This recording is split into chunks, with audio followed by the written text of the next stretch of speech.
We've all seen it happen. A highly educated CEO tanks a company with a single reckless move. A brilliant scientist falls for a conspiracy theory. Or maybe someone you admire, intelligent, articulate, well-read, makes a decision so irrational it leaves you stunned. It begs the question, why do smart people make dumb decisions? Is intelligence a safeguard against poor judgment?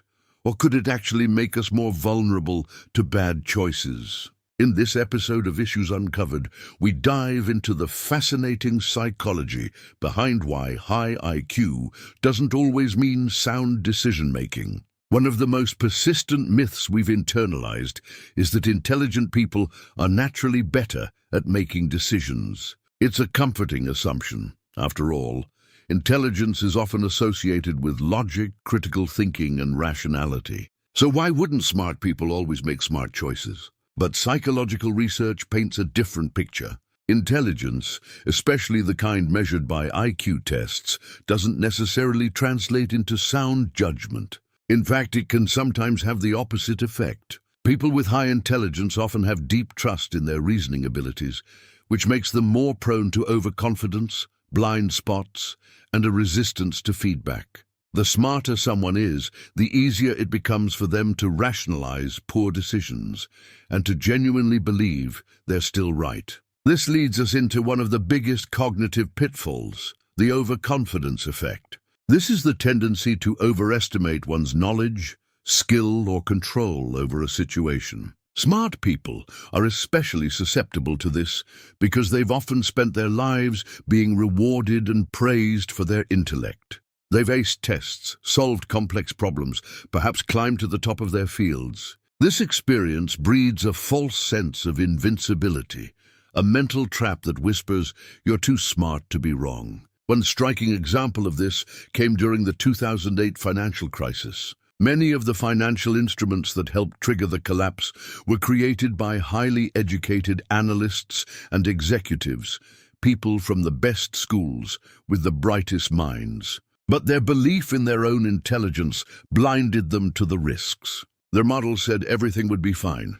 Their confidence told them they couldn't fail, and so they did. But there's another dimension to this, something that turns intelligence into a tool for self-deception. It's called motivated reasoning, the process by which we twist facts and logic to defend what we want to believe. The smarter someone is, the better they are at constructing elaborate justifications for their decisions, even when those decisions are clearly flawed. If an intelligent investor makes a bad call, they might cherry-pick data or reframe the outcome to protect their ego, rather than confront the possibility they were wrong. They don't necessarily make fewer mistakes, they just become experts at defending them. In this way, intelligence stops being a tool for discovering truth and starts being a shield that protects beliefs, even bad ones. And when you combine that with emotional influence, the picture becomes even more complex. We tend to think of intelligent people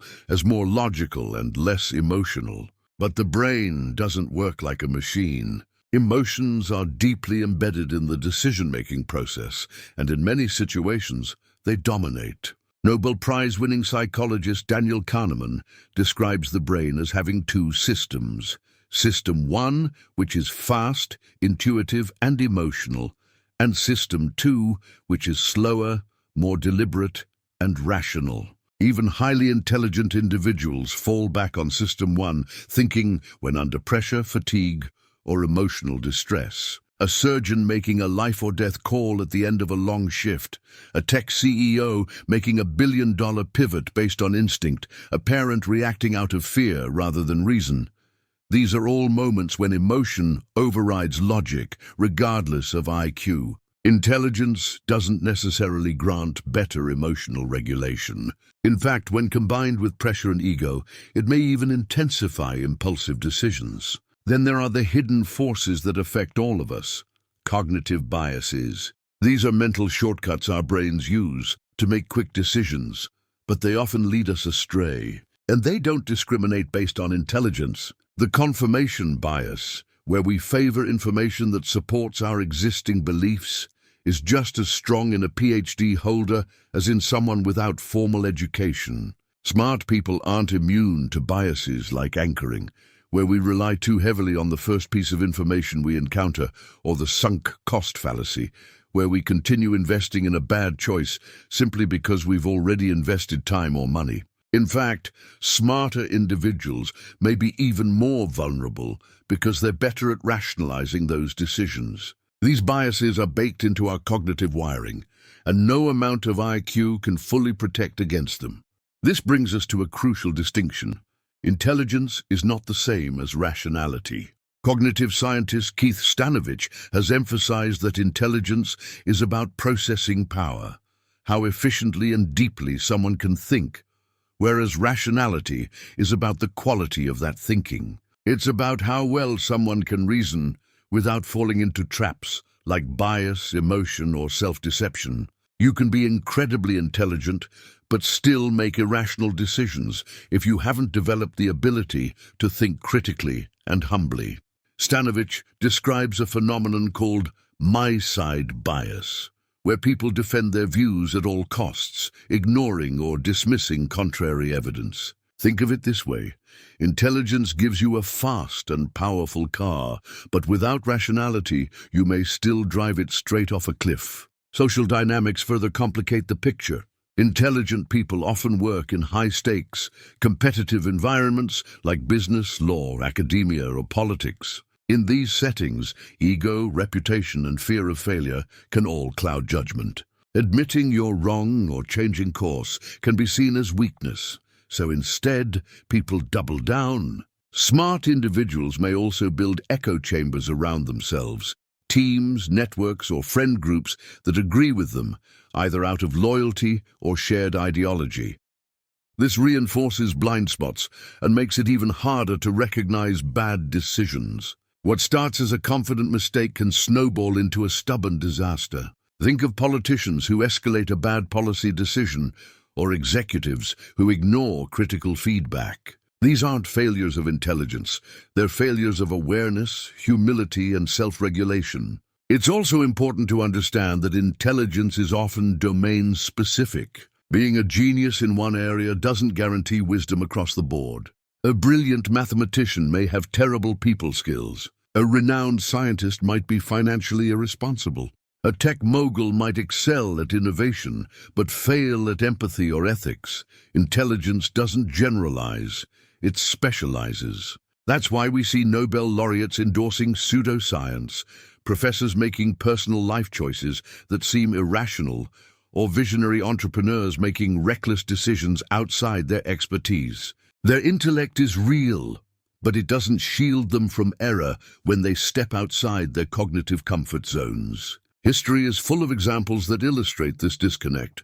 Richard Nixon was deeply strategic and intelligent, yet undone by his own paranoia and inability to trust. Elizabeth Holmes, founder of Theranos, was charismatic, visionary, and by all accounts very smart, but deceived investors and the public by believing in a reality that didn't exist. Even Albert Einstein, one of the greatest minds in history, refused to accept quantum mechanics for years because it conflicted with his personal beliefs. These were not unintelligent people. They were some of the brightest minds of their generation, yet they still made decisions that in hindsight appear irrational or deeply flawed. So what's the answer? If being smart isn't enough to make good decisions, what is? Psychologists suggest the key lies in actively open-minded thinking, a mindset where you deliberately seek out opposing viewpoints, challenge your assumptions, and remain open to changing your mind. It means developing intellectual humility, the awareness that your intelligence doesn't make you immune to error. It also involves using structured decision-making frameworks, like pros and cons lists, or red teaming ideas to test their weaknesses. And perhaps most importantly, it means nurturing emotional intelligence, the ability to recognize, understand, and manage your emotions before they hijack your logic. Better decision-making isn't just about raw brain power, it's about self-awareness, empathy, flexibility, and restraint. In the end, the reason smart people make dumb decisions is simple. Intelligence doesn't eliminate our human flaws. It doesn't erase bias, emotion, or ego. In some cases, it amplifies them. Being smart is not the same as being wise, and wisdom comes from experience, reflection, and the courage to admit when you're wrong. If this episode made you reflect or challenge some of your assumptions, consider sharing it. You never know.